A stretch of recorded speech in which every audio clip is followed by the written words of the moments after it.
बहुत जरूरी होती शिक्षा, सारे अवगुण होती शिक्षा। बहुत जरूरी होती शिक्षा, सारे अवगुण होती शिक्षा। चाहे जितना पढ़ ले हम, चाहे जितना पढ़ ले हम, कभी न पूरी होती शिक्षा। चाहे जितना पढ़ ले हम, कभी न पूरी होती शिक्षा। शिक्षा पाकर ही बनते हैं नेता, अफसर, शिक्षक। शिक्षा पाकर ही बनते हैं नेता, अफसर, शिक्षक, वैज्ञानिक, मंत्री, व्यापारी और साधारण रक्षक। नमस्कार सभी को, मैं कल्पना स्वागत करती हूँ आप सबका मेरे चैनल द कल्पना टॉक्स पे। हम सभी जानते हैं कि मानव जीवन में शिक्षा का कितना ज़्यादा महत्व है। तो आज मैं इसी बात को एक छोटे से कहानी के रूप में एक्सप्लेन करना चाहती हूँ। बात है एक गांव के छोटे से स्कूल की, जहां लगभग सैकड़ों बच्चे पढ़ते थे। एक बार जब 5वीं कक्षा का परिणाम आया तो उसमें 3 बच्चों ने प्रथम स्थान प्राप्त किया, एक समान स्थान प्राप्त किया। तीनों ने एक ही समान अंक प्राप्त किए थे। तो गांव के प्रधान ने तीनों बच्चों को बुलाया और शाबाशी दी, बहुत सी शुभकामनाएं दी और कहा, आप तीनों ने हमारे गांव का नाम रोशन किया है। आप तीनों को जो भी चाहिए मांग लीजिए। मैं तीनों को प्रोत्साहन के रूप में वही दूंगा जो आपको चाहिए। तीनों बच्चे बहुत खुश हुए और मांगना स्टार्ट किया। पहला बच्चा बोला, महाराज प्रधान जी, आप तो बहुत अमीर हैं। आपके पास धन की कोई कमी नहीं है। आपके पास बंगले हैं, होटल है, गाड़ी है।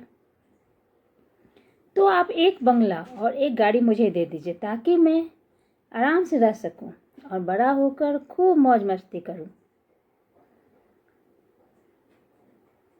दूसरे बच्चे ने कहा, महाराज जी, आपके पास बहुत पैसे हैं, मुझे कुछ पैसे दे दीजिए ताकि मैं अच्छा खाऊं, अच्छे कपड़े पहनूं और आराम से रह सकूं।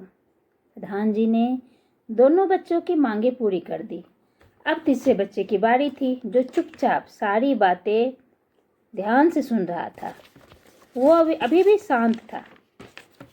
वो चुपचाप सारी बातें सुन रहा था प्रधान जी की और शांत था। वह सोच रहा था कि मुझे गांव के प्रधान से क्या लेना चाहिए। कुछ सोचने के बाद वह तीसरा बच्चा बोला, प्रधान जी, मैं तो बहुत गरीब हूँ। प्रधान जी, मैं तो बहुत गरीब हूँ। आप बस मेरे पर दया करके मेरी पूरी पढ़ाई करवा दीजिए। तीसरा बच्चा बोला प्रधान जी से कि प्रधान जी, मैं तो बहुत गरीब हूँ, आप बस मेरे पर दया करके मेरी पूरी पढ़ाई करवा दीजिए, जहाँ तक मैं पढ़ सकूँ।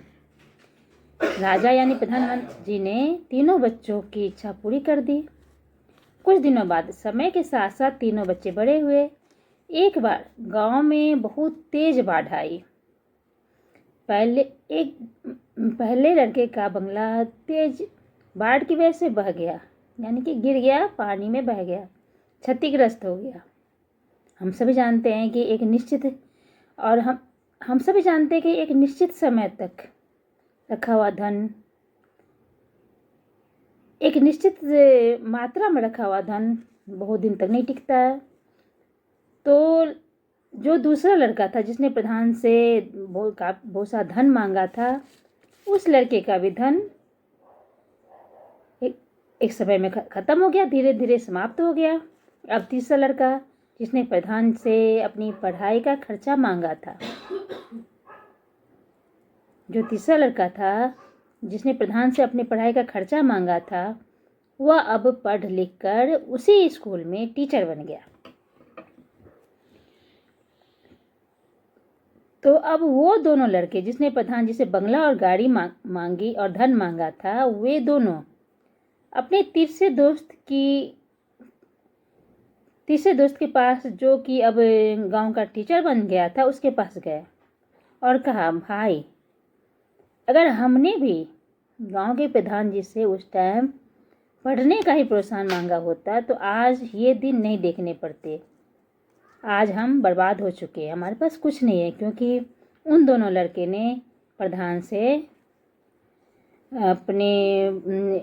से अवार्ड के रूप में, जो है पारितोषिक के रूप में धन और पैसे और बंगला मांगा था। वो दोनों का जो है धीरे धीरे ख़त्म हो चुका था। तो उसने कहा कि हमने बहुत बड़ी गलती करी, तुमने तो पढ़ाई का खर्चा मांग लिया और हमने धन मांगा, तो आज वो धन सारा ख़त्म हो चुका है और तुम पढ़ लिख कर एक टीचर बन चुके हो और तुम्हारे पास धन बना हुआ है जो कि कभी ख़त्म होने वाला नहीं है। और वो दोनों बहुत अफसोस करता हुआ वापस अपने घर चला गया। तो कहने का मतलब यह है कि धन हमेशा चलता फिरता रहता है, यह हमेशा हमारे पास नहीं टिक नहीं सकता, स्थिर नहीं रह सकता, लेकिन शिक्षा हमारे पास हमेशा ही रहती है। आपका भाई आपका धन बंटवा सकता है, लेकिन शिक्षा नहीं। धन की तरह शिक्षा की चोरी नहीं हो सकती, लेकिन शिक्षा से धनवान जरूर बन सकते हैं। हमें उन दोनों बच्चों की तरह कोई कदम नहीं उठाना चाहिए जिससे कि जिंदगी में पछताना पड़े।